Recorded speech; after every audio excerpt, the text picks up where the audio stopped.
So now is my voice audible?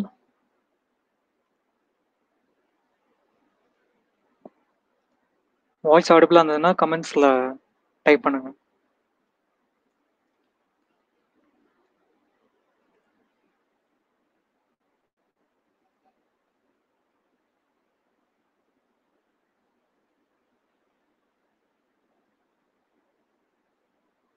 So உள்ள என்ட்ரானே கமெண்ட்ஸில் type பண்ணுங்க. So that I can able to know that I am audible.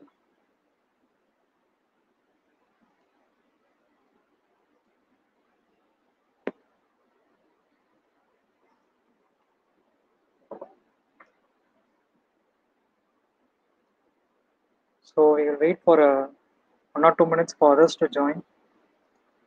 Check பண்ணிவிட்டு டேரெக்டாக slide upload பண்ணிடுங்க.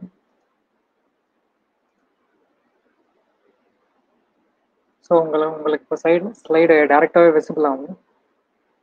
இந்த வாட்டி வந்து ஸ்க்ரீன் ஷேர் பண்ணாமல் டேரெக்டாக ஸ்லைடு அப்லோட் பண்ணி இங்கேருந்தே ஆப்ரேட் பண்ணுங்க.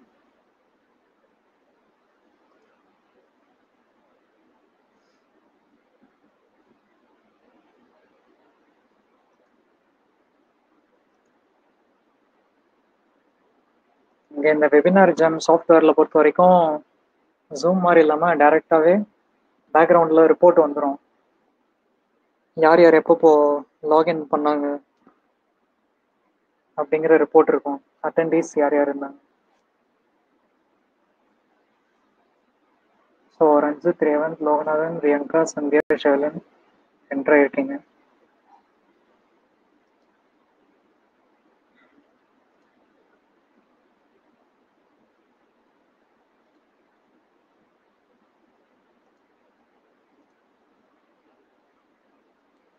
ஸோ ஐ ஹோப் இந்த தமிழ் சைஸ் கரெக்டாக இருக்கும்ன்ட்டு டாபிக் போக ஸ்டார்ட் பண்ணோம். இப்போது இந்த கிளாஸ் இந்த ஹவர் பொறுத்த வரைக்கும் நீங்கள் கையில் ஒரு நோட் பென் வச்சுக்கோங்க. So it will be easier to follow some important points alone. So Riyanka கேட்குறாங்க, is this our regular platform அப்படின்ட்டு. இந்த வீக் மட்டும்தான் அப்படி இருக்கும். நெக்ஸ்ட் வீக்லேருந்து ஜூம் தான் இருக்கும் probably. Because we are using a temporary version, webinar jam.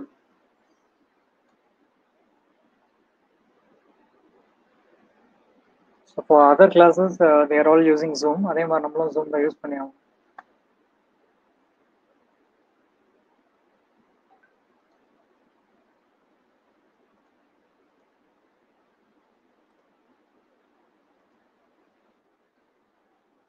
Already சொன்ன மாதிரி பாயிண்ட்ஸ் மட்டும் கொஞ்சம் நோட் பண்ணிக்கோங்க. Topic will be time cost trade off. Suppose உங்களுக்கு previous semester computer applications exam வைக்கிற மாதிரி இருந்தாங்கன்னா அதுலேயும் இந்த டாபிக் ஒரு இடத்துல கேட்க சான்ஸ் இருக்கு. ஒரே ஒரு வாட்டி இந்த டாபிக் கேட்டிருக்காங்க, நெட்வொர்க் கிராஷிங் அப்படின்னு சொல்லிட்டு. ரஞ்சித் குமார் கேட்குறீங்க, they can better use Google Meet sir, kindly check it. Okay, இன்னும் 1 or 2 days நான் டெயின் சார்கிட்ட கேட்டுட்டு என்னன்னு கன்ஃபார்ம் பண்ணுறேன். ஏன்னா நம்ம கம்மி தான் பார்ட்டிசிபென்ட்ஸு. பட்டு கூகுள் மீட்டில் என்ன டெக்னிக்கல் ஸ்பெசிஃபிகேஷன் பார்த்து சார்கிட்ட கேட்டு டிசைட் பண்ணணும். ஏன்னா சாரும் கிளாஸ் எடுக்கணும் உங்களுக்கு, நானும் பரத் சார் அந்த டெயின் sir. So coming back to topic, time cost trade ஆஃபில் மார்னிங் சொன்ன 5 ரிசோர்ஸ் என்னென்ன அப்படின்ட்டு யாராவது கமெண்ட்டில் சொல்ல முடியுமா? மார்னிங் டிஸ்கஸ் பண்ண 5 types of resource, 5 classification.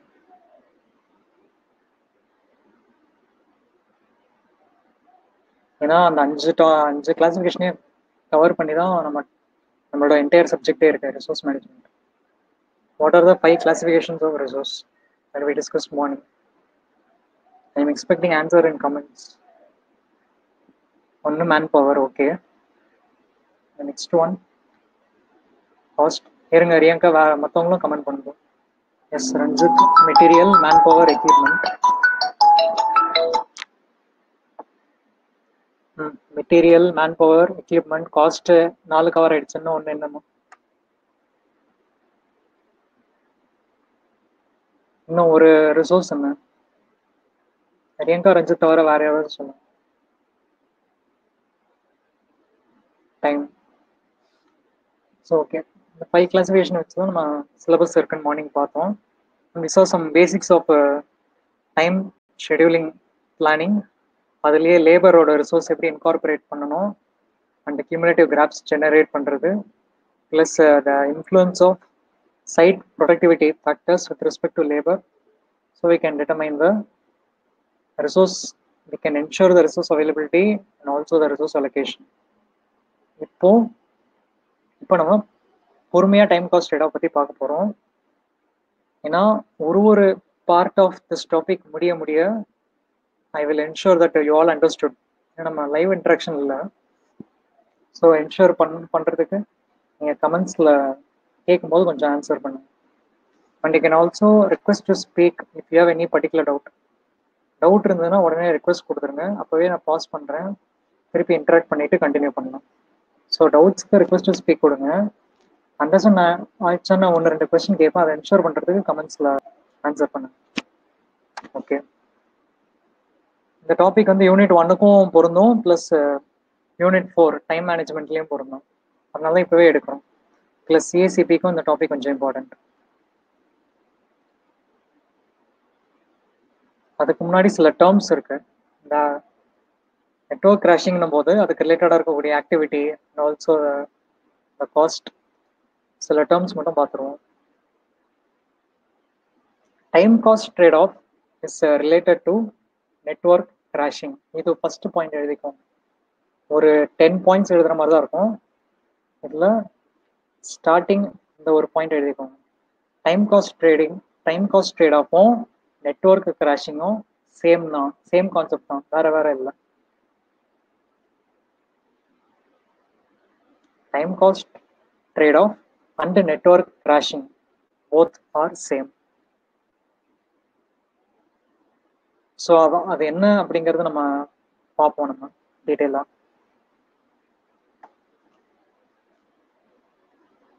Trade off அப்படின்னா ஜென்ரல் மீனிங் என்ன? ஒன்று கொடுத்து இன்னொன்று வாங்குறது.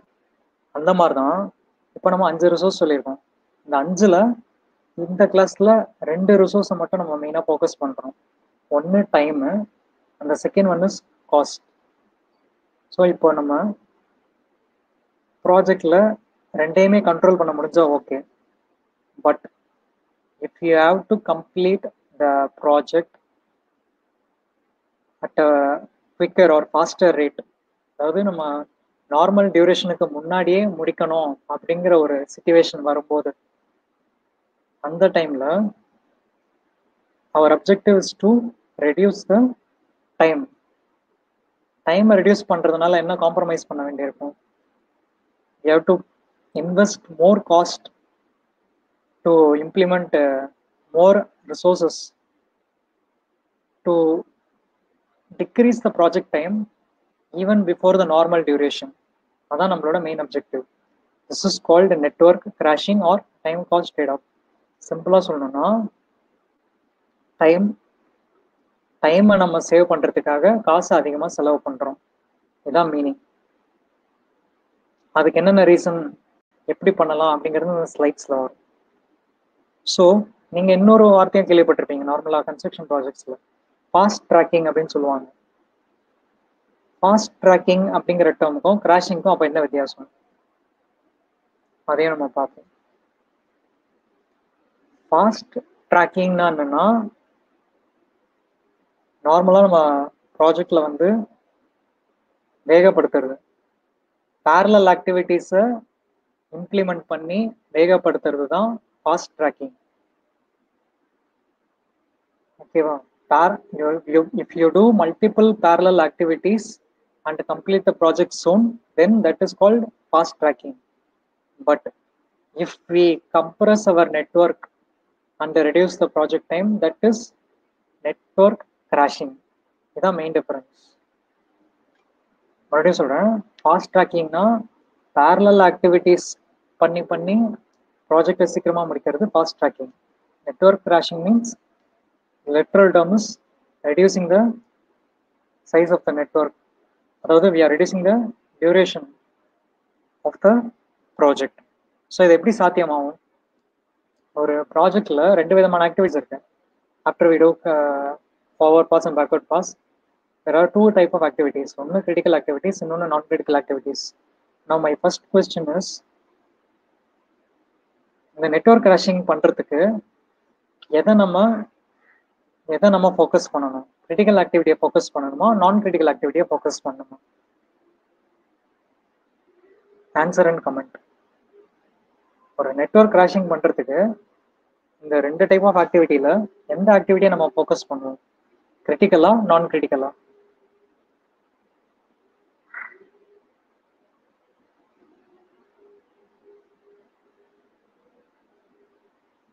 Yes, Niranjana replied critical activity.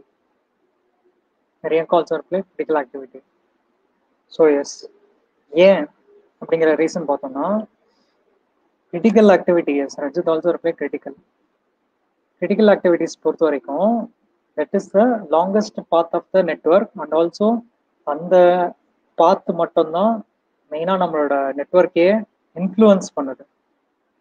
Okay, so unless we reduce critical path, unless we reduce the size of the critical path, size means the number of days reduce பண்ணாதான் project டியூரேஷனும் கம்மியாகும்.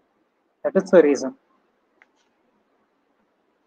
And also இப்போ நம்ம எவ்வளோ நேரம் time பற்றி பேசணும் in terms of critical activity, non-critical activity and network path. Cost நம்ம அதிகமாக செலவு பண்ண வேண்டியிருக்கோம்ல. காஸ்ட்ல என்னென்ன டைப் இருக்குன்னு சைட்ல பார்த்தீங்கன்னா, டைரக்ட் காஸ்ட், இன்டைரக்ட் காஸ்ட். இதை ரெண்டையும் நம்ம எப்படி பேலன்ஸ் பண்ணோம் அப்படிங்கிறதும் அவர் நெக்ஸ்ட் அப்ஜெக்டிவ். ஸோ இந்த ஒரு பாயிண்ட் எழுதிக்கோங்க. Third point I think we need to balance direct and indirect cost. Network crashing பண்ணும்போது யார் வேணா நெட்வொர்க் கிராஷிங் பண்ணலாம், but you should not compromise more cost. எவ்வளோ நம்மளால அஃபோர்ட் பண்ண முடியுமோ அவ்வளோ காஸ்ட் அஃபோர்ட் பண்ணி தான் we have to reduce the project time, not more than that. If you crash more than you can afford in terms of cost, then அது வந்து பண்றதுல யூஸ் இல்லாமல் போயிடும். There will be no profit. So that is why analyzing direct cost and indirect cost in this concept is important.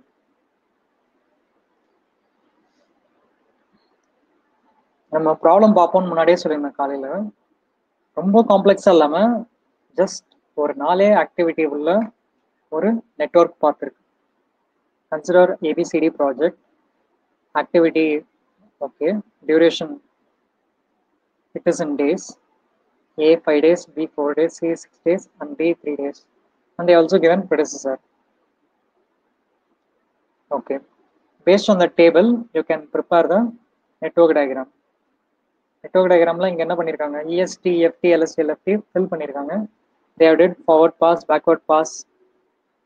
Adnalda they have determined that the latest completion time of the last activity than நம்மளோட project duration. That is the last event occurrence time, latest event occurrence time. So in this network it is 14 days. Our current duration, இது வரைக்கும் நம்ம வந்து network crashing பண்ணல, ஒரு normal எக்ஸாம்பிளோட answer தான் பார்த்துருக்கோம்.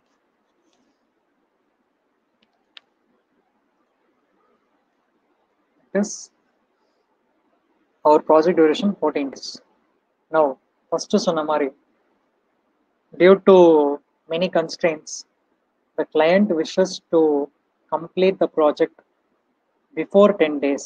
That is, in the example பொறுத்த வரைக்கும், the client expects to complete the project in, sorry, actually நம்ம project duration 14 days இல்லையா, the client expects to complete the project before 14 days. அதாவது இங்கே expected duration 10 days கொடுத்துருக்கோம். அது கிளைண்டோட விருப்பம், or the situation demands that we have to complete within 10 days. So obviously we know that we have to follow network crashing, either network crashing or fast tracking. But here in a network crashing process பண்ணலாம் எப்படின்னு பார்ப்போம். இது வரைக்கும் ஏதாவது doubts இருக்கா? Is there any doubt in this ABCD network path so far?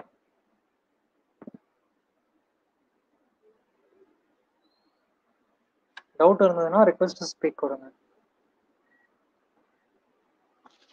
Okay, we'll go to the next slide. Okay, this is the okay reducing project duration. நம்ம method சொன்னோம் இல்லையா, ரெண்டு விதமா பண்ணலான்ட்டு, either fast tracking or crashing. Performing activity in parallel means fast tracking. Reducing duration of activity means crashing. Time cost trade-off analysis is used to find the minimum overall project cost for a specified project duration. நம்மளோட specified duration என்ன, client கொடுக்கறது தான் specified. நம்ம கண்டுபிடிச்சது 14 days, but client specify பண்ணுறது 10 days. அப்போ 10 daysல முடிக்கிறதுக்கு what should be the optimum cost that we can afford அப்படிங்கிறது நம்ம செக் பண்ணணும். அப்போது நம்மக்கிட்ட ஆல்ரெடி இருக்கிற டேட்டாவில் சம் டேட்டா இஸ் இன்சஃபிஷியன்ட். இப்போ நம்ம ஸ்லைடில் இருக்கிறது வந்து நார்மல் டியூரேஷன் தான், அதுக்குண்டான நார்மல் காஸ்ட் என்னன்னு தெரியணும். Then only we can go for crashing. அதுக்கும் அவங்க டேட்டா கொடுப்பாங்க. So crashing means reducing activity time by expending additional resource. அதனால காஸ்ட் செலவாகுது. இந்த 4 டேர்ம்ஸ் மட்டும் ஷார்ட் ஃபார்மில் நோட் பண்ணிக்கோங்க.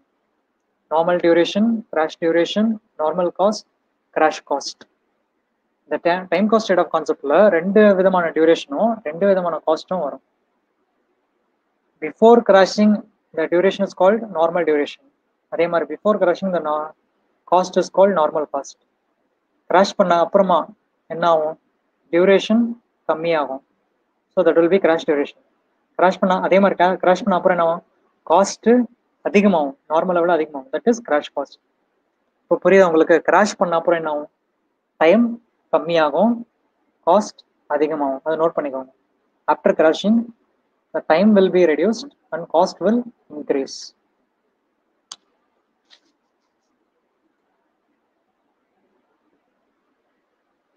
So இதுக்கும் வந்து starting சொல்லிருந்தோம், there are different methods that can be implemented by a project manager on the site to reduce the activity duration. அதாவது இந்த நெட்வொர்க் கிராஷிங்கை ஃபிசிக்கலாக எப்படி எக்ஸிக்யூட் பண்ணலாம் அப்படின்ட்டு. You can go for alternate method of execution or alternate materials, employ more labor so that they work in multiple shift, or இருக்கிற லேபரையே வந்து you can extend their working time. Morning ஒரு example பார்த்தோம், Mason laying வந்து நார்மலாக 8 hours 10 hours வந்து அந்த மாதிரி நம்ம you can extend the hours of working labor, then bring in higher capacity equipment so that you can enhance the productivity. Once you enhance the productivity, automatically the duration will significantly reduce. And last பார்த்தோன்னா additional workers or equipment. So same. கீழே ஒரு note போட்டிருக்காங்க பாருங்க, reducing duration will require கண்டிப்பா additional expenditure that we should keep in mind. Now time cost trade offல நீங்க அந்த 4 terms சொன்னேன் இல்லையா, normal cost, normal duration, crash cost, crash duration, இந்த 4 பாராமீட்டர்ஸையும் பேஸ் பண்ணி you can draw 2-dimensional graph.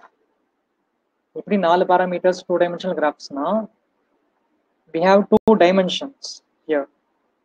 The x-axis is time dimension, and the y-axis is cost dimension. So நம்மக்கிட்ட 2 time parameters இருக்கு, 2 cost parameters இருக்கு. அதை நம்ம pinpoint பண்ணிக்கணும். For example,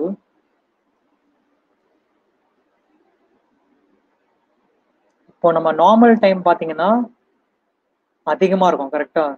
so this is our initial normal time. In our example it is 14 days. Okay, this is our normal time.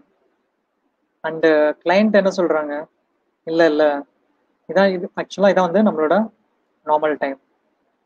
But client wants to reduce the time period from 14 days to 10 days.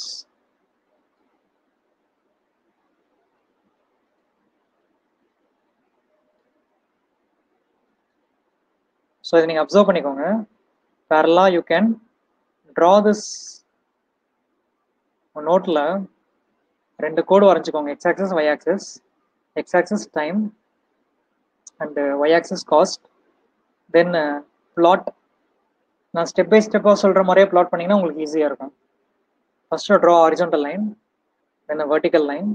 Horizontal லைனில் time போட்டுக்கோங்க, vertical லைனில் cost போட்டுக்கோங்க ஆக்சஸில். Then mark the normal time, which is in our example 14 days. So இது வந்து 14 days. And next client expectation பார்த்தோம்னா to reduce the project duration to 10 days. First of all அது நமக்கு feasible-ஆன்னு செக் பண்ணணும். அந்த feasible-ஆ இருக்குமா இருக்காதான்னு கூட நம்ம இதில் செக் பண்ணிக்கலாம் அந்த மெத்தடில். ஓகேவா? அண்ட் காஸ்ட் பார்த்தீங்கன்னா இது நம்மளோட நார்மல் காஸ்ட். நார்மல் காஸ்ட் என்னவா இருக்கும்? நார்மல் டியூரேஷனை பொறுத்த வரைக்கும் நார்மல் காஸ்ட் கம்மியாக தான் இருக்கும். But once we reduce the project time reduce பண்ண கொஞ்சம் கொஞ்சமாக காஸ்ட் இன்க்ரீஸ் ஆகிட்டே இருக்கும். Since we are implementing additional expenditures. That is here. இங்கே பார்த்தீங்கன்னா நமக்கு இது crash cost as already mention. And கீழே இருக்கிறது நார்மல் டைம், அதுக்கு நேராக நார்மல் காஸ்ட். இங்கே கீழே இருக்கிறது கிராஷ் டைம், அதுக்கு நேராக மேலே crash cost. So this line, this blue color line indicates normal and this red color line indicates the crashing.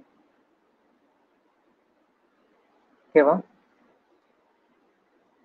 And next பார்த்தோம்னா we are connecting these 2 points. இந்த normal cost normal time இந்த பாயிண்ட்டையும் crash cost crash time இந்த point, இந்த ரெண்டு பாயிண்ட்டையும் connect பண்ணி initially we can draw a straight line which is linear. அந்த லீனியருக்கு இங்க என்ன மென்ஷன் பண்ணிருக்காங்க? It is a assumption அப்படின்ட்டு இருக்கு. But in practical cases it would be piecewise. Sometimes if you exclude சில assumptions exclude பண்ணா it might become a piecewise linear அப்படின்னு சொல்றாங்க. ஸோ லீனியருக்கும் பீஸ்வைஸ் லீனியருக்கும் என்ன டிஃபரன்ஸ் அப்படின்னா, லீனியர்னா it is a complete straight line. இந்த பிளாக் கலர் லைன் தான் linear. இந்த பீஸ்வைஸ் லீனியர் அப்படிங்கிறது என்னது? It is also straight line, but 2 straight lines. இந்த டார்க் ப்ளூ இருக்கா, 2 ஸ்ட்ரெயிட் லைன்ஸ். இங்க பாத்தீங்கன்னா உங்களோட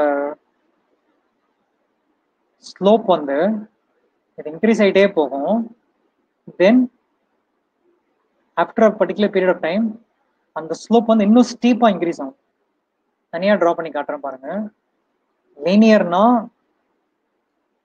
அந்த ஸ்லோப்ல வந்து எல்லாமே டைரக்ட்லி ப்ரொபோர்ஷனலாக இருக்கும். பீஸ் வைஸ் லீனியர்னா ஸ்டார்டிங் வந்து ஸ்லோப் கம்மியாக இருக்கும். Then after particular point of time இன்னும் ரெடியூஸ் பண்ண காஸ்ட் இன்னும் அதிகமாக இன்க்ரீஸ் ஆகும் அப்படிங்கிறாங்க. That is the difference between linear and piecewise linear. But actual relationship படி பார்த்தோம்னா your plot will be a curve அப்படின்னு சொல்றாங்க.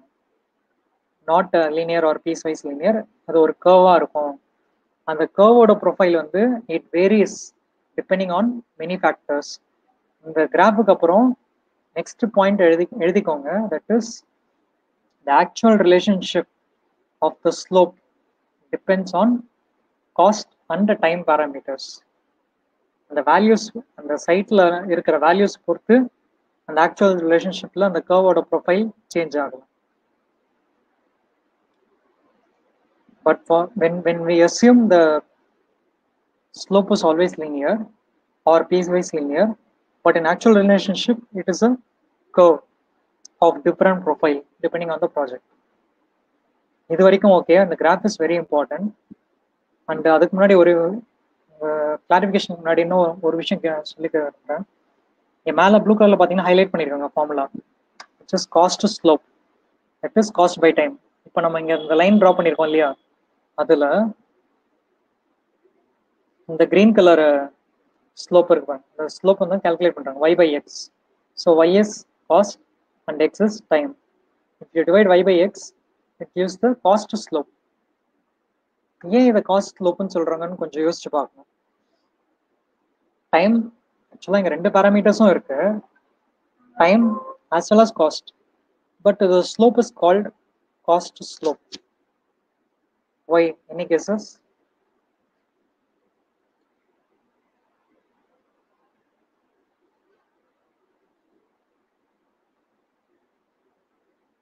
Comments-ல I need some answers regarding this. ஏன் வந்து it is called a cost slope? இந்த formula இருக்கு இல்லையா, அதுவும் ஒரு வாட்டி பார்த்துக்கோங்க. Crash cost minus normal cost by normal time minus crash time. இந்த ஃபார்முலாவை மனப்பாடம் பண்ண கூட அவசியம் கிடையாது. நியூமரேட்டர்ல காஸ்ட், டினாமினேட்டர்ல டைம். காஸ்ட்ல வந்து டிடக்ஷன் பண்றாங்க. ஓகே, எது ஹையர் காஸ்ட், நார்மலா கிராஷா? கிராஷ் காஸ்ட் தான் higher. So higher value minus lower value. அதே மாதிரி டினாமினேட்டர்ல பார்த்தீங்கன்னா டைம், டைம்ல ரெண்டு டைம் இருக்கு, நார்மல் டைம் கிராஷ் டைம். இது ரெண்டுல எது அதிகமான வேல்யூ? Normal time. நம்ம எக்ஸாம்பிளில் பார்த்தோம்னா 14 மைனஸ் 10. ஸோ டினாமினேட்டர்ல என்ன வரும்? இப்போ நம்ம ஒரு சின்ன எக்ஸாம்பிள் பார்ப்போமே. நீங்கள் நோ ஐடியான்னு சொல்றீங்க கமெண்ட்ஸில், ஒரு சின்ன எக்ஸாம்பிள் பார்ப்போம். டினாமினேட்டரை சப்ஸ்டியூட் பண்ண என்ன வரும்? 14 மைனஸ் 10 4 வரும், கரெக்டா?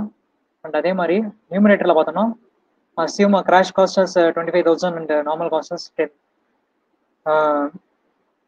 இது வந்து கிராஷ் காஸ்ட் 26,000 ஆகும், ஒரு நார்மல் காஸ்ட் ஒரு 10,000 அசியூம் பண்ணுங்களேன்.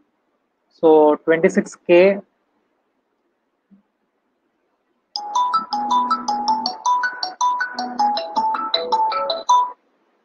One minute.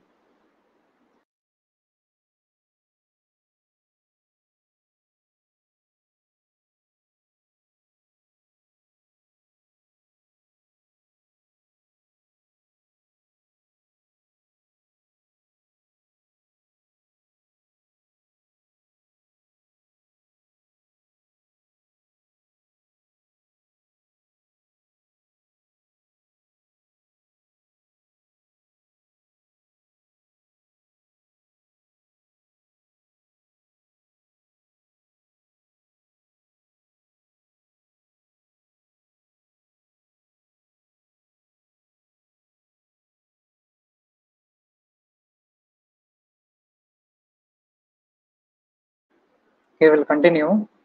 ஆல்ரெடி சொன்ன எக்ஸாம்பிள் மாதிரி டினாமினேட்டரில் 4, நியூமரேட்டரில் 26,000 மைனஸ் 10,000. இப்போ என்ன ஆன்சர் வரும்? ஃபைனல் ஆன்சர் என்ன? அந்த ஃபைனல் ஆன்சரோட சிக்னிஃபிகன்ஸ் என்ன? ஆன்சர் மட்டும் சொல்லாதீங்க, வித் யூனிட் சொல்லுங்க. I need answer with unit.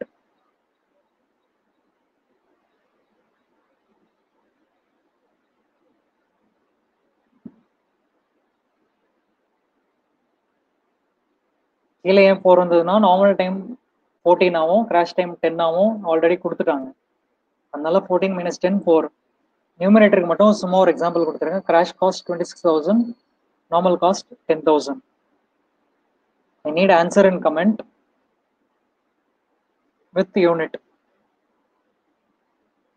Doubt இருந்ததுன்னா ரெக்வெஸ்ட் ஸ்பீக் கொடுங்க, இன்ட்ராக்ஷன் மூலமா கிளாரிஃபை பண்றேன்.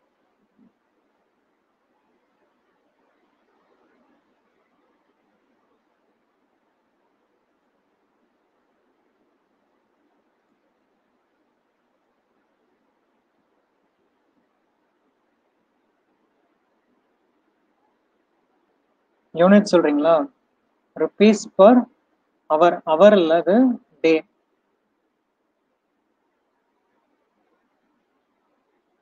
₹4,000 per unit time.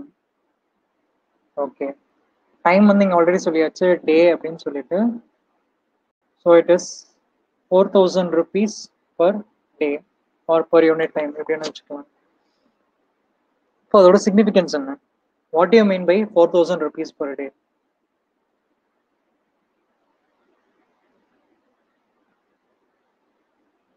₹4,000 per day. Okay, அந்த வேல்யூக்கு என்ன மீனிங்? அப்படின்னா என்னன்னு சொல்ல வரேன்.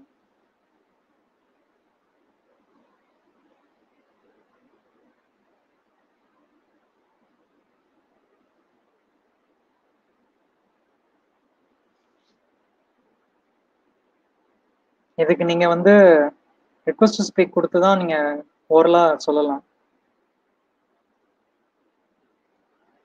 இதுக்கு கமெண்ட்ல பண்ணணும்னா நான் தேவையில்லை. காஸ்ட் வேல்யூ நீடட் நிரஞ்சனம் சொல்லியிருக்காங்க. Cost value needed. எஸ், அது எப்படின்னா this overall answer 4000 rupees per day signifies that ஆவரேஜா நம்ம எத்தனை நாள் கிராஷ் பண்ண போறோம் இந்த டியூரேஷன்ல 4 நாள் கிராஷ் பண்ண போறோம். ஸோ 1 2 எப்படி வச்சுப்போம், அப்ராக்சிமேட்டா வச்சுப்போம். 4 நாள் கிராஷ் பண்றோம். First day, second day, third day, fourth day. ஓகேவா? ஆவரேஜா ஒரு நாளும் ஆவரேஜா you need 4000 rupees in hand for additional expenditure. அதான் மீனிங். நார்மலா நான் செலவு பண்ணேன்னா 10,000 செலவு பண்ண ஓவரால் ப்ராஜெக்ட். அதே மாதிரி கிராஷ் காஸ்ட் பண்ணணும்னா 26,000 ஆகும். தட் இஸ் இந்த டிஃபரன்ஸ் பார்த்தீங்கன்னா இதில் இருக்கிற டிஃபரன்ஸ் வந்து 16,000. So the total cost of crashing is 16,000. So ஆவரேஜா per day you need 4,000 rupees to crash. இதுக்கு தான் that is why the term is called as cost slope. Cost அப்போ மீனிங் எழுதிக்கோங்க. The cost required per day for crashing. Cost required per day for crashing, that is cost slope. Next இதோட further எக்ஸாம்பிள்குள்ள போறோம்.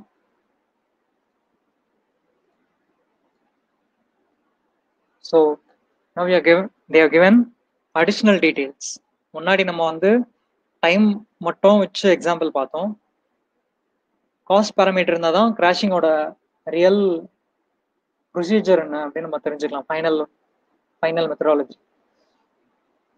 Same network, they have same normal duration, project duration 14 days. And green கலர்ல கொடுத்துருக்கிற வேல்யூலாம் புதுசு.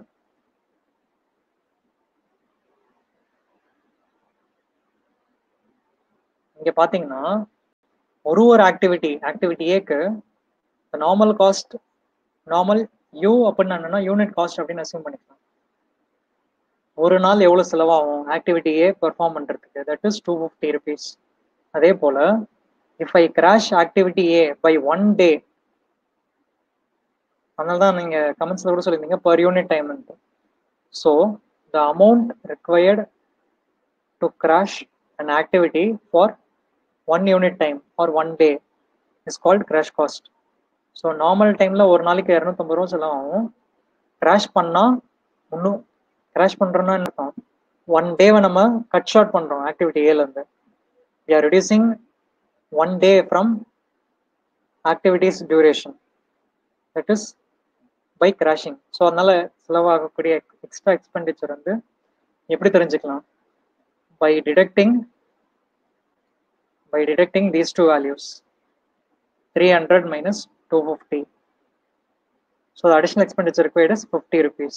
ஏன் இதை பொறுமையாக சொல்றேன்னா, சடனா நம்ம போயிட்டோம்னா ஃபுல் ஸ்ட்ரெச்சை திருப்பி ரீவிசிட் பண்ணும்போது கன்ஃபியூஸ் ஆகும். அதனால தான் நம்ம ஸ்டெப் பை ஸ்டெப்பாக போகிறோம். நெக்ஸ்ட், இப்போ லாஸ்ட் 2 காலம்ஸ் நியூவா அடிஷ்னலாக ஆட் பண்ணியிருக்காங்க. Crash days. Next important point note பண்ணிக்கோங்க. டைம் காஸ்ட் ட்ரேட் ஆஃப்ல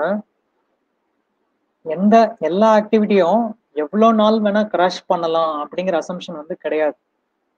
தேர் is limitation for each activity.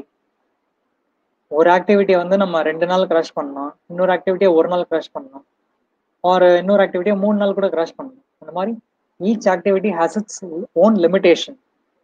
அதனால தான் டிபெண்டிங் ஆன் சைட் வந்து மாறும்னு சொல்லியிருந்தாங்க அந்த கர்வ் எல்லாம். அதே போலதான் இங்க வந்து என்ன லிமிடேஷன் அப்படின்ட்டு கிவன் டேட்டா கொடுக்குறாங்க. இங்க இருக்கிறது எல்லாமே வந்து கிவன் டேட்டா தான். That is the crash days. இந்த வேல்யூஸ் எல்லாமே வந்து crash days is a given data, which means ஏவோட normal duration 5 days, crash days பார்த்தீங்கன்னா 2 நாள் கிராஷ் பண்ணலாம். ஓகேவா? 5 daysல I can reduce 2 days. So the remaining days maximum available is 3 days. இது வரைக்கும் புரியுதா? Each activity has its own limitation. ஒரு ஆக்டிவிட்டிக்கும் there is some restricted number of days that can be crashed. A வந்து 2 நாள் தான் crash பண்ண முடியும். B வந்து ஒரு நாள் தான் கிராஷ் பண்ண முடியும் according to second last column. இந்த காலம்ல இருக்க வேல்யூஸ்லாம் பாருங்க. Okay, so normal days minus crash days will give your the remaining crash days available.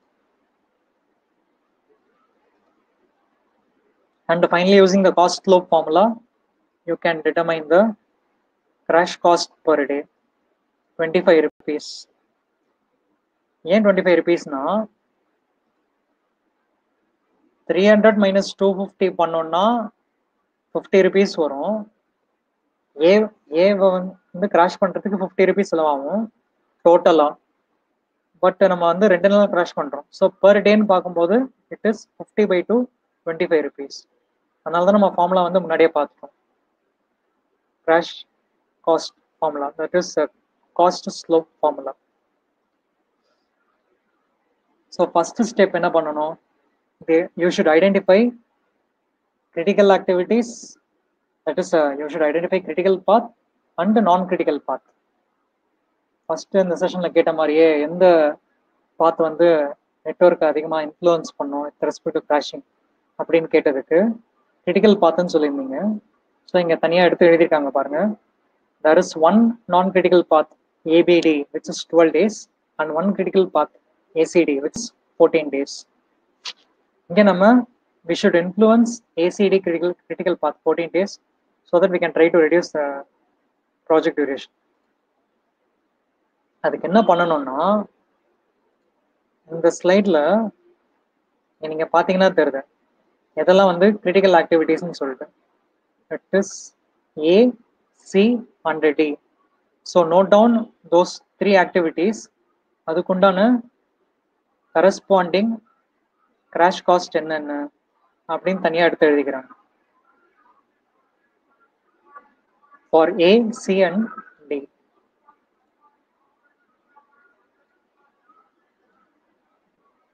And out of these 3 values, நம்ம முன்னாடி என்ன சொன்னோம்? நிறைய காஸ்ட் நம்ம அஃபோர்ட் பண்ணக்கூடாது. காஸ்ட் அதிகமாக அஃபோர்ட் பண்ணாமல் எப்படி ஆப்டிமமாக கிராஷ் பண்ணலாம் அப்படின்னு. இங்கே கொடுத்துருக்கிற ஆப்ஷன்லாம் வந்து crash cost, unit cost 25 rupees, 175 rupees, 50 rupees. எந்த ஆக்டிவிட்டியில் கை வச்சாலும் ஒரு நாள் கம்மி பண்ண போகிறோம். நல்லா யோசிச்சுக்கோங்க. டைம் காஸ்ட் ட்ரேட் ஆஃப்ல ஒரு ஐட்ரேஷன்லையும் நம்ம ஒரு நாள் தான் கம்மி பண்ண முடியும். That is 1 unit time.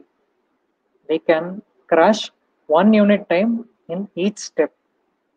இது ஒரு important point note பண்ணிக்கோங்க.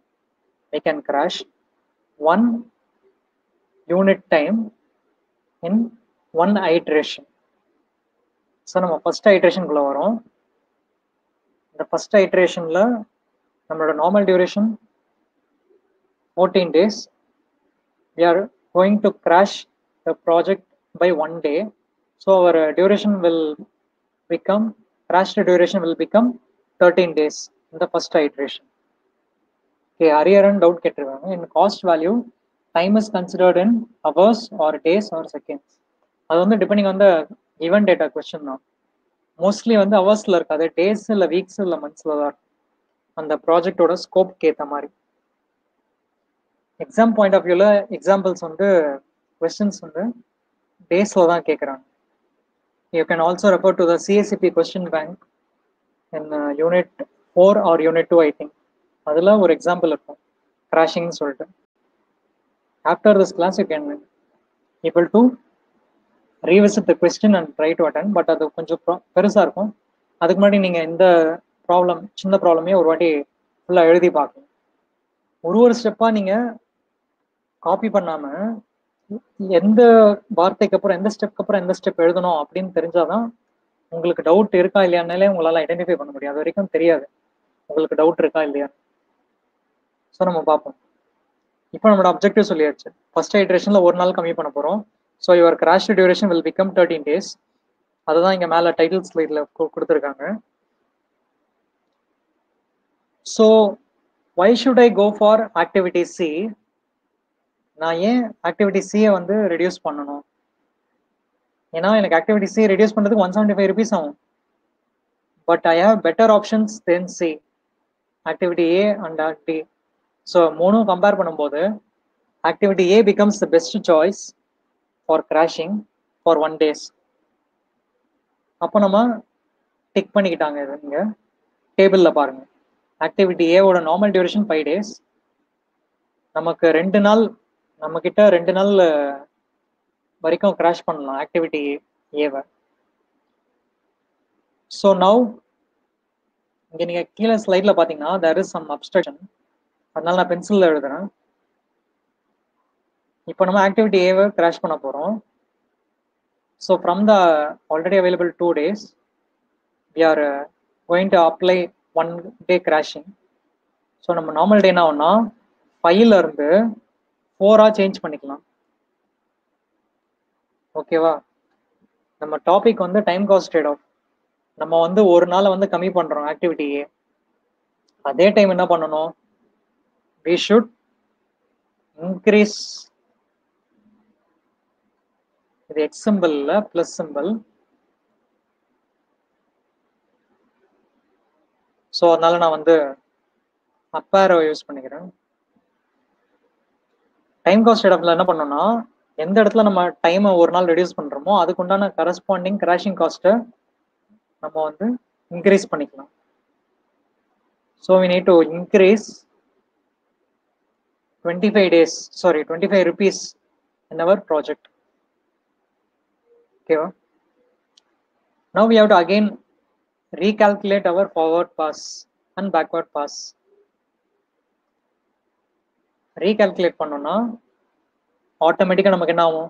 ப்ராஜெக்டோட ப்ராஜெக்ட் டியூரேஷன் 14 வர வாய்ப்பு இல்லை, 13 தான் வரும்.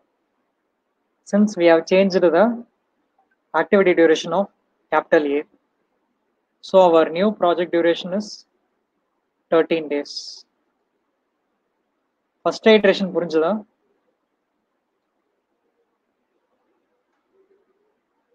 Is there any doubt in iteration 1? இது ஒரு 3-step process தான் இந்த iteration. Step 1 என்ன பண்ணோம்னா, we are going to identify which activity in the critical path has the least crash cost. This is step 1. So 25 rupees better, that is activity A. Activity A crash பண்றதுக்கு நம்ம allowance இருக்கான்னு பார்த்துக்கிறோம். allowance இருக்கு. So we are reducing the normal duration from 5 days to 4 days. அதாவது note பண்ணிக்கோங்க, ஒரு ஐட்ரேஷன்ல நம்ம ஒரு நாள் தான் கம்மி பண்ண முடியும். ஸோ ஆக்டிவிட்டி ஏல 5 நாளுங்கிறத 4 நாள் ஆக்கிட்டோம். So our critical path is now revised. Now from the forward pass you get the forward project duration as 13 days. Next. Now இப்போ again இதே ஸ்லைட்ல பாருங்க, ஸ்லைட் சேஞ்ச் பண்ணல, இதே ஸ்லைட்ல we have to note down last step before going to iteration 2. last step, which is critical path, which is non-critical path. Sometimes critical path change ஆகலாம் due to the changes in EST, FT, LST, LFT. There might be some changes. You have to recalculate or identify which is critical path, which is non-critical path. Again the same ECD as the critical path. Now we proceed to second iteration. Okay. Second iteration பொறுத்த வரைக்கும் ஏன்னா still ACDA is the critical activities. Again நம்ம இதில் review பண்ணி பார்த்தோம்னா option A தான் better. So now we change our activity duration from போன ஐட்ரேஷனில் 4 days இருந்தது, இந்த இடத்துல 3 days மாற்றிக்கிறேன் for activity A. And parallelly I increase என்னோட ப்ராஜெக்ட் காஸ்ட்லாம் நான் 25 ரூபாய் இன்க்ரீஸ் பண்ணிக்கிறேன். Since I am compromising, I am doing additional expenditure for reducing 1 day. இப்போ என்ன ஆகும்? we have to again recalculate the critical path, forward pass, backward pass, critical path, non-critical path, and the final project duration has now become 12 days. So is iteration 2 clear? ஏன்னா இதுக்கப்புறம் கொஞ்சம் changes இருக்கும். போன iteration 1 மாதிரியே தான் இங்கேயும் பண்ணுறோம். Activity ஏ வந்து 4 days பதிலாக 3 days மாத்திரம், ப்ராஜெக்ட் டியூரேஷன் 13 daysல வந்து 12 days கம்மி ஆயிடுச்சு. But still we have not achieve the solution. நமக்கு 10 days ரீச் ஆகணும். அப்போ அதுக்கு என்ன பண்ணலான்ட்டு நெக்ஸ்ட் ஸ்டெப் போக போக நமக்கு கொஞ்சம் காம்ப்ளெக்சிட்டி இருக்கும். ஏன்னா நமக்கு ப்ரீவியஸாக சொன்ன மாதிரி எல்லா ஆக்டிவிட்டிக்கும் அன்லிமிட்டட் ஆக்சஸ் கிடையாது கிராஷிங் பண்ணுறதுக்கு. There are some limitations. இப்போ நம்ம ஆக்டிவிட்டி ஏவையே 2 வாட்டி கிராஷ் பண்ணிட்டோம். Now there is no any quota available for activity A. ஏன்னா normal duration 5 days, crash duration 3 days. நம்ம அந்த 3 days அப்படிங்கிற அந்த லிமிட்டுக்கு வந்துட்டோம். இனிமே நெக்ஸ்ட் நம்மளால ஆக்டிவிட்டி ஏவை ஃபர்தராக கிராஷ் பண்ண முடியாது. அதான் இங்கே கீழே வந்து மார்க் பண்ணியிருக்காங்க. A cannot be crash any further since அதோட கோட்டா முடிஞ்சிருச்சு. இப்போ அவங்க கிரிட்டிக்கல் பாத் கால்குலேட் பண்ணா again still the same critical path is originating A, C and D 12 days. இப்போ பார்த்துக்கோங்க, நம்ம கரண்ட் ப்ராஜெக்ட் டியூரேஷன் 12 days, அந்த critical path is A, C and D. Now iteration or step 3ன்னு சொல்லலாம். Iteration 3 ஏவை வந்து cancel பண்ணிட்டாங்க because there is no any quota. The remaining options available in the critical path activities are C and D. Out of C and D, obviously we will choose D because of the lower cost. And we crash the activity by 1 day. So D oda normal duration in 3 days. Instead of 3 days, now I am changing my activity duration as 2 days. You mentioned பண்ணிருக்காங்க பாருங்க 2 days. They are reflected the changes here. Sorry. Sure.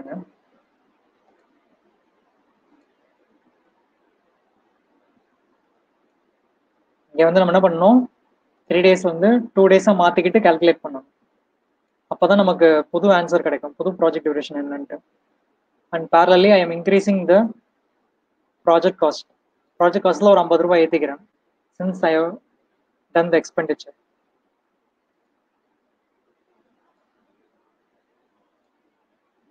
And ஃபர்தராக போனோம் அப்படின்னா இங்கே நமக்கு டீல பாருங்க, crash days அப்படிங்கிற இடத்துல ஒரு நாள் தான் கோட்டா இருந்தது. இப்போ அந்த ஒரு நாள் அப்படிங்கிற அந்த கோட்டாவை வந்து அப்ளை பண்ணிட்டோம். ஃபர்தராக ப்ரொசீட் பண்ணணும், ஏன்னா நமக்கு இன்னும் முடியல. We have our project duration is 11 days, but our expected duration is 10 days. Still we haven't reached that point. So we are going for step 4. Step 4ல போகும்போது ஆல்ரெடி ஏலையும் டிலையும் கோட்டா கம்ப்ளீட் ஆயிடுச்சு. The only remaining activities C. So அதை tick பண்ணிக்கிறாங்க. Crash C by 1 day. What is the change that is going to happen now? சியோட normal duration வந்து 6 days, அதை நம்ம 5 days மாற்றிக்கலாம். இந்த இடத்துல we can write 5 and recalculate the critical path, forward pass, backward pass, and find that project duration has become 10 days. That is the latest finish time of activity D. Now the critical path பாருங்க, still it is same AC and A, but எல்லா ப்ராப்ளமையும் எப்படி இருக்கும்னு assume பண்ணாதீங்க. ப்ராப்ளமோட values nature பொறுத்து change ஆகும். And நம்ம again என்ன பண்ணணும், நம்மளோட ப்ராஜெக்ட் காஸ்ட்ல 175 rupees இன்க்ரீஸ் பண்ணிக்கணும். ஓகே, ஸோ ஒரு ஐட்ரேஷன்லையும் நம்ம எவ்வளோ செலவு பண்ணுறோமோ அந்த கணக்கு தனியாக நோட் பண்ணிட்டே வரணும்.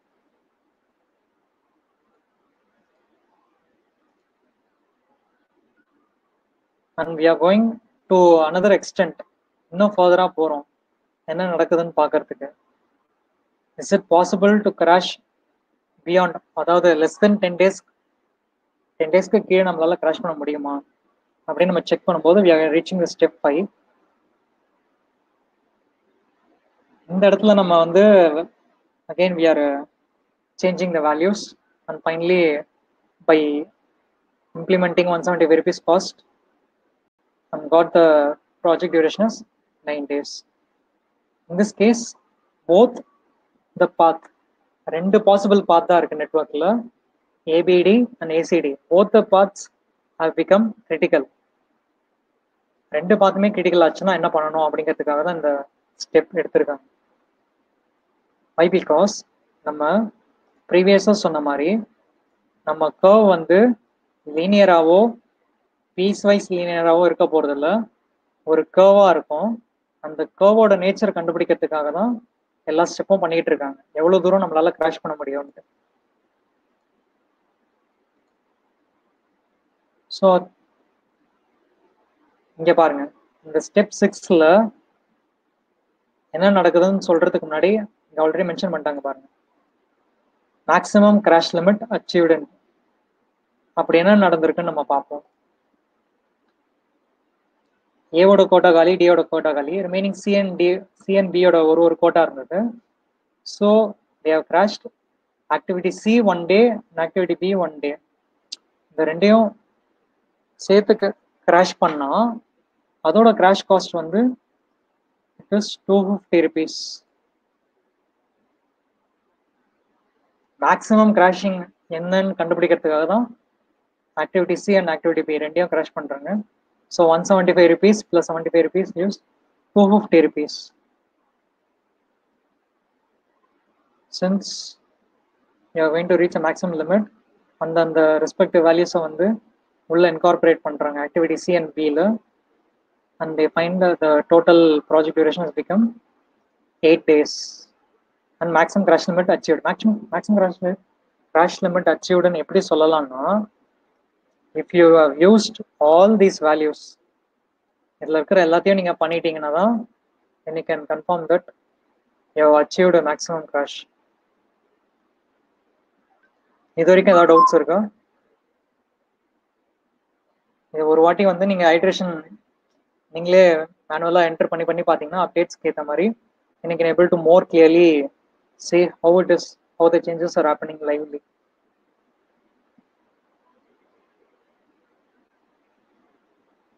இப்போ வந்து நீங்கள் ஏதாவது டவுட்ஸ் இருந்தால் நீங்கள் பேசலாம், or else okay. So okay, break time இருக்கும், ஒரு பிரேக் அப்புறமா we can able to continue. இது வரைக்கும் வந்து ஹைட்ரேஷன் எப்படி பண்ணணும்னு பார்த்தோம். அந்த கர்வ் இருக்கு இல்லையா, அந்த கர்வை எப்படி பிளாட், இது இனிமே தான் ரொம்ப ஈஸி. அந்த கர்வை எப்படி பிளாட் பண்ணுறோம், ஏன்னா all the values available. Curve plot பண்ணிட்டு அதுலேருந்து நம்ம என்ன அண்டர்ஸ்டாண்ட் பண்ணிக்கிறோம், and how do we going to select what is the limit of crash. நமக்கு தெரியாது. கிளையண்ட் வந்து சொல்றாங்க எனக்கு 10 days முடிச்சு கொடுங்கன்ட்டு. பட் இந்த ஒரு கேள்வியை நல்லா புரிஞ்சு வச்சுக்கோங்க. செஷன் திருப்பி வரும்போது இதை பற்றி கண்டினியூ பண்ணுறேன். கிளையண்ட் வந்து ஒரு எக்ஸ்பெக்டட் டியூரேஷன் சொன்னால் அதை ப்ராஜெக்ட் மேனேஜர் அப்படியே ஏற்றுக்க முடியுமா?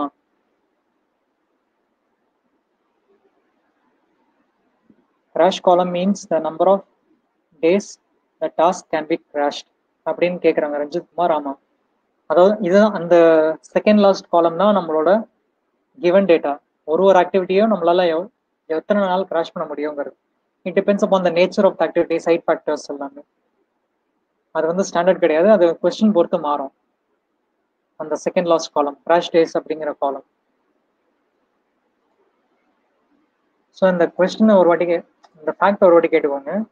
ஸ்டார்டிங் சொன்ன மாதிரி கிளையண்ட் வந்து நம்ம ஒரு project duration normal time 14 days கண்டுபிடிக்கிறோம். பட் கிளையண்ட் வந்து 10 days முடிச்சு கொடுக்க முடியுமான்னு கேட்குறாங்க. அப்போ நம்ம முடியும்னு சொல்லி எவ்வளோ காசு செலவானாலும் அப்ளை பண்ணலான்னு நினைப்போமா, இல்லை நம்ம அட்வைஸ் பண்ணுவோமா? எந்த இடம் எந்த டேஸ்ல எத்தனை நம்பர் ஆஃப் டேஸ்ல முடிச்சா பெனிஃபிட் அப்படி நம்ம அட்வைஸ் பண்ணுவோமா? should we advise the client based on technical facts or should we blindly accept what client says? ஏன்னா நீங்க யோசிச்சு பாருங்க, உங்களுக்கு ஒரு சின்ன க்ளூ தரேன். உங்களோட கர்வ் வந்து இப்படி இருக்கும், கரெக்டா? உங்களோட கர்வ் வந்து இப்படி இருக்கும். ஒரு சிமிலர் லைக் யூ ஷேப் இந்த மாதிரி வச்சுப்போமே. இது வந்து டைம், ஓகே, இது வந்து cost. Oh is it advisable to crash at this limit?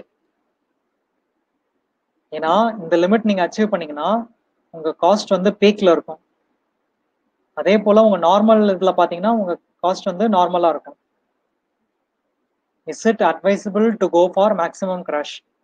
Suppose உங்க கிளைண்ட் வந்து 8 daysல முடிக்க முடியும்னு கேட்டாங்கன்னா நீங்க முடிப்பீங்களா இல்ல அட்வைஸ் பண்ணுவீங்களா? நல்லா யோசிச்சு பாருங்க. இந்த இடத்துல வந்து காஸ்ட் அதிகமா இருக்கு. இதுக்கு என்ன ஆன்சர் அப்படிங்கிறது, இதுக்கு என்ன பண்ணலாம் அப்படிங்கிறது வந்து நம்ம நெக்ஸ்ட் செஷன் 2:30க்கு பண்ணுவோம். இப்போதைக்கு I am ending the meeting.